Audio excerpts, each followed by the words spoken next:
नमस्कार प्यारे साथियों, स्वागत है एक और नए सेशन में दोस्तों।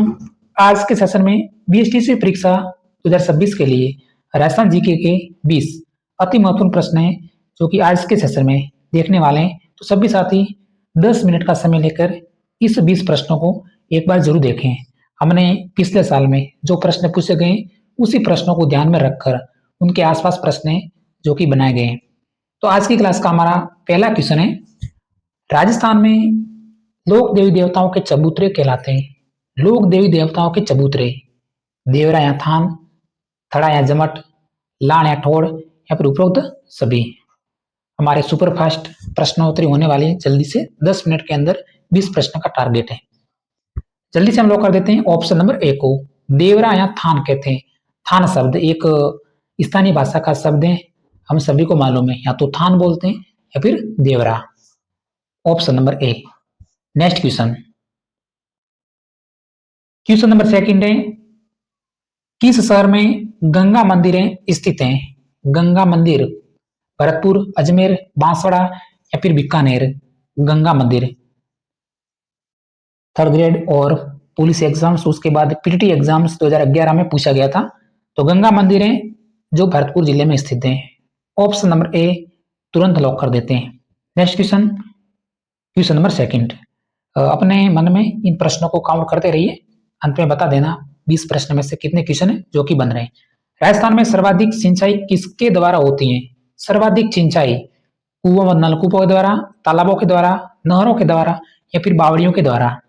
अपने तैयारी का लेवल जांचिए और जल्दी से आंसर बताइए।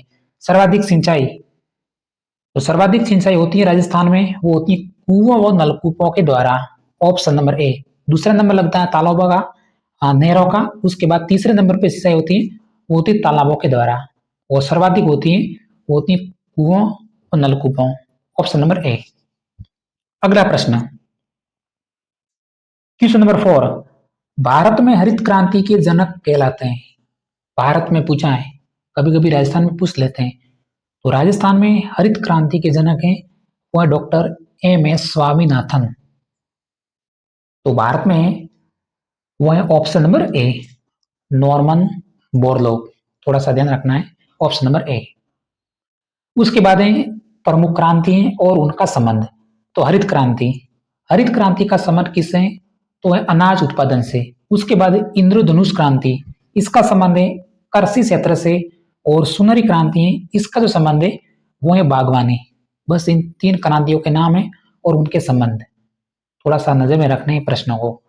अगला प्रश्न, क्वेश्चन नंबर 5। नाथद्वारा में श्रीनाथ जी की मूर्ति औरंगजेब के समय कहां से लाई गई? मथुरा से, काशी से, हरिद्वार से, वृंदावन से। यह प्रश्न थोड़ा सा लेवल का है, उम्मीद करते हैं कि यह प्रश्न आपको आता होगा। अगर नहीं आता है तो ऑप्शन नंबर डी को लॉक कर देते हैं, Vrindavan. Option number D. Next question number 7। Sambhar के चौहान वंश का संस्थापक कौन था? सांबर के चौहान वंश का संस्थापक अजयराज, अर्णोराज, वासुदेव प्रथम, विग्रहराज चतुर्थ। सर जी, हमने तो सभी के सभी जो ऑप्शन दिखाई दे रहे हैं वो तो हमने देखे हुए हैं। अजयराज भी देखा हुआ है, अर्णोराज, वासुदेव प्रथम, विग्रहराज, लेकिन आंसर कौन सा है? सांबर के चौहान वंश का संस्थापक, संस्थापक पूछा है तो वासुदेव प्रथम। Option number C. Next question number 7। 1301 ईस्वी में अलाउद्दीन खिलजी के आक्रमण के समय रणथंभौर का शासक कौन था? एक तो आपको क्रमबद्ध युद्ध याद रखने, रणथंभौर का युद्ध, चित्तौड़ का युद्ध, सिवाना का युद्ध और जालोर का युद्ध। आपको पूछा है रणथंभौर का युद्ध। तो अलाउद्दीन खिलजी के समय रणथंभौर के शासक कौन थे? कानरदेव, रतन सिंह, हमीर देव या फिर सातल देव चौहान। तो रणथंभौर के जो शासक थे वो थे हमीर देव। ऑप्शन नंबर सी को हम जल्दी से लॉक कर देते हैं, हमारा राइट आंसर हो गया, ऑप्शन नंबर सी।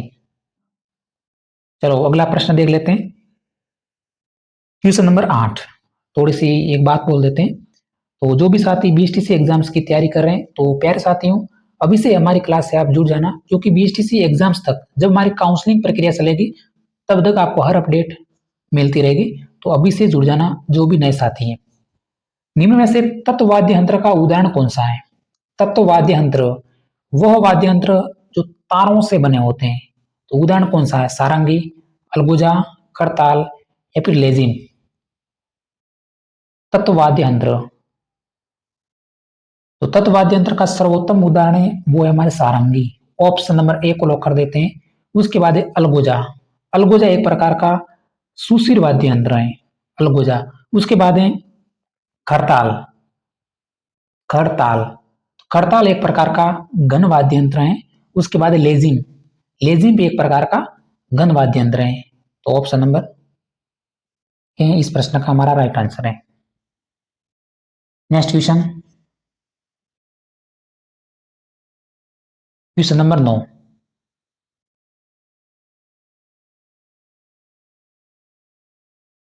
उस्ता कला के लिए प्रसिद्ध स्थान है। उस्ता कला के लिए प्रसिद्ध स्थान जोधपुर, चित्तौड़गढ़, प्रतापगढ़ या फिर बीकानेर। उस्ता कला, ऊंट की खाल पर जो सोने शादी का काम किया जाता है ये हमारी उस्ता कला कहलाती है। जहां का ऊंट महोत्सव प्रसिद्ध है वही की उस्ता कला है जो कि प्रसिद्ध है। तो सर जी हमारे मन में आंसर आ गया ऑप्शन नंबर डी, बीकानेर। चलो भाई अगला प्रश्न, क्वेश्चन नंबर 10। निम्न में से तेजाजी से संबंधित स्थल नहीं है। तेजाजी से संबंधित स्थल है कौन सा है जो कि नहीं है? खड़नाल नागौर, सेंद्री अजमेर, बांसी दुगारी बुंदी, कोलूमंड जोधपुर। थोड़ा सा टाइम ले सकते हैं क्योंकि मुझे पता है इस प्रश्न थोड़ा सा टाइम लेना पड़ेगा आपको आंसर देने के लिए। तेजाजी से संबंधित स्थल नहीं है तो वो है पाको, पाबूजी, कोलूमंड जोधपुर। ये पाबूजी का जन्म स्थल है कोलूमंड जोधपुर, न कि तेजाजी से संबंधित है। Option number D. बाकी खड़नाल नागौर, सेंद्री अजमेर यहाँ पे तेजा जी को सांपों ने डसा था। और बांसा दुगारी है जो कि तेजा जी की कर्म स्थली है। खड़नाल नागौर तेजा जी का जन्म स्थल है। और कोलूमंड जोधपुर है जो कि पाबू जी का जन्म स्थल है। चलो नेक्स्ट क्वेश्चन है क्वेश्चन नंबर 11।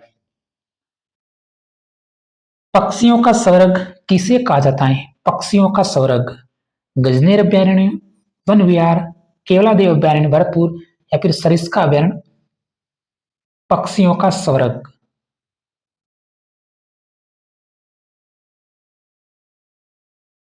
तो जल्दी से हम लॉक कर देते हैं ऑप्शन नंबर बी को जो कि हमारा राइट आंसर है केवलादेव भरतपुर। बीएसटीसी एग्जाम्स 2009 का पेपर देखना, यह प्रश्न पूछा गया था। पक्षियों का स्वर्ग केवलादेव भरतपुर 28,73 यानी लगभग 19 किलोमीटर वर्ग में विस्तृत है। 19 किलोमीटर यह अभ्यारण्य और केवलादेव राष्ट्रीय उद्यान जो कि राष्ट्रीय उद्यान में शामिल है। Next question,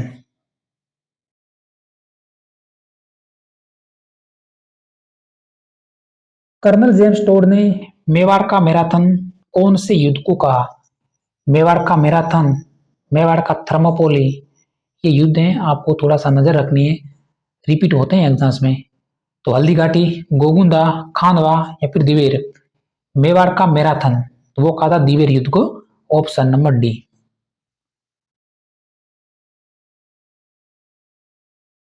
question number 13। Rajasthan का क्षेत्रफल की दृष्टि से सबसे बड़ा भौतिक विभाग कौन सा है?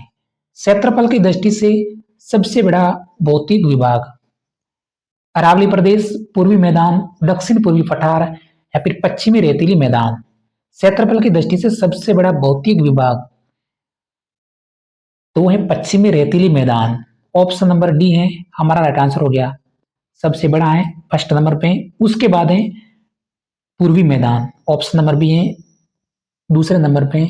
उसके बाद है अरावली पर्वतीय प्रदेश, तीन है। और फिर है दक्षिणी पूर्वी पठार। इस तरह से आपको याद रखना है।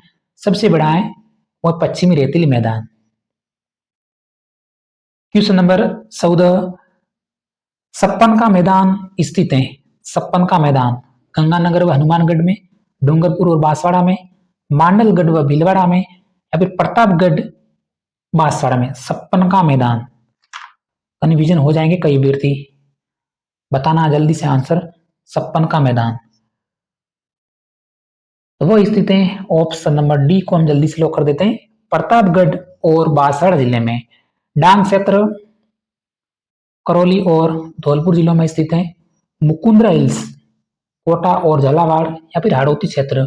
उसके बाद पीडमान मैदान है, देवगढ़ और राजसमंद का क्षेत्र है।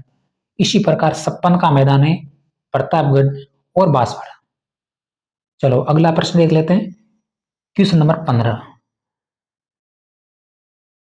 बनास नदी की सहायक नदी कौन सी है? बनास नदी की सहायक नदी घंगर, लूनी, मोरेल या फिर माही नदी। बनास नदी की सहायक नदी, तो बनास नदी की जो हमारी सहायक नदी है वो ऑप्शन नंबर सी को लॉक कर देते हैं, मोरेल नदी। Option number C. बाकी देखिए घंगर नदी, तो घंगर नदी है ये आंतरिक अववा प्रणाली की सबसे बड़ी नदी मानी जाती है घंगर। उसके बाद है लूणी नदी, तो ये अरब सागरीय अववा प्रणाली नदी का उदाहरण है जिसका उद्गम स्थल होता है नागपाट, पुष्कर, अजमेर। और माही नदी है ये भी अरब सागरीय अववा प्रणाली नदियों का उदाहरण है। Option number C. Next question, question number 17। बाकी जानकारी का स्क्रीनशॉट ले लेना क्योंकि एक प्रश्न बनने वाला यहां से। पारीक दुर्ग का उदाहरण कौन सा है? पारीक दुर्ग ऐसा दुर्ग जिसके चारों ओर पानी से भरी हुई गहरी खाई हो, वो हमारा पारीक दुर्ग कहलाता है। रणथंबोर, चित्तौड़गढ़, गागरोन या फिर लोहागढ़। पारीक दुर्ग जल्दी से लॉक कर देते हैं, लोहागढ़, भरतपुर। जी सर जी, ऑप्शन नंबर ए हमारा राइट आंसर है। बाकी जो ये जानकारी थोड़ा सा आप नजर रख देना। अगला प्रश्न, क्वेश्चन नंबर 16 हमारी स्क्रीन पे है, जो कि स्किप नहीं करना है, बने रहना है क्योंकि अभ्यर्थी तो 5 से 10 क्वेश्चन ही देखते हैं क्योंकि उसको इतना समय नहीं है। लेकिन जैसे आप एमसीक्यू टेस्ट देंगे तो आपको एग्जाम्स में प्रश्नों को सही करने का जो कॉन्फिडेंस है वो भी बढ़ेगा। तो राजस्थान में नौहर नर संबंधित है। नौहर नर, ये तो हमें हार्ड क्वेश्चन दिख रहा है, बल्कि एक दो प्रश्न देखने को जरूर मिलेंगे। राजस्थान में नौहर नर, भाखड़ा नांगल परियोजना, व्यास परियोजना, यमुना जल सिंचाई परियोजना, इंदिरा गांधी नहर परियोजना। नौहर नर, तो ये संबंधित है ऑप्शन नंबर ए, भाखड़ा नांगल परियोजना से, याद रख सकते हैं। अगला प्रश्न, क्वेश्चन नंबर 17। झालावाड़ क्षेत्र का लोक नृत्य कौन सा है? झालावाड़, लांगुरिया, घूमर, बम या फिर बिंदुरी। बम नृत्य तो कई बार पूछा है वैसे तो झालावाड़ क्षेत्र का जो लोक नृत्य है वो है बिंदोरी। बिंदोरी नृत्य झालावाड़। लांगुरिया नृत्य करौली है। घूमर नृत्य मारवाड़, जयपुर और शेखावटी यहाँ का घूमर नृत्य है। और लांगुरिया नृत्य है जो कि करौली क्षेत्र का प्रसिद्ध नृत्य है। Option number D. चलो अगला प्रश्न, क्वेश्चन नंबर 18।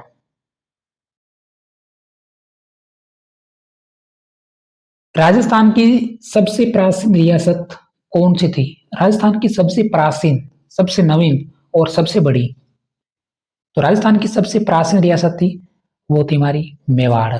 ऑप्शन नंबर ए। राजस्थान की सबसे नवीनतम रियासत पूछता हो तो ऑप्शन नंबर सी होता झालावाड़। और राजस्थान की सबसे बड़ी रियासत थी तो हमारी जोधपुर। फिलहाल option number A. Question number 19, Kalibanga Rajasthan के किस जिले में स्थित है? इस प्रश्न को देखकर कई व्यक्ति बोलेंगे कि इतना सिंपल प्रश्न की पूछते हैं, तो ये तो प्रश्न पूछते हैं कई बार कालीबंगा का। ऑप्शन नंबर ए, हनुमानगढ़। चलो अंतिम प्रश्न देख लेते हैं। महिलाओं में हीरा नामी आभूषण पहना जाता है, हीरा नामी, सिर, कान, पैर की अंगुली या फिर पैर में। हीरा नामी, लो भाई बीएसटीसी में पूछा गया है हीरा नामी। ऑप्शन नंबर डी को लॉक कर देते हैं, पैर में। तो पैर साथियों, आज की क्लास के हमारे 20 प्रश्न कैसे रहे? अगर आपने अंत तक क्लास देखी है तो लाइक करके जरूर जाना और हमारी बीएसटीसी एग्जाम्स तक आपको जो क्लास है देखने को मिलेगी। धन्यवाद।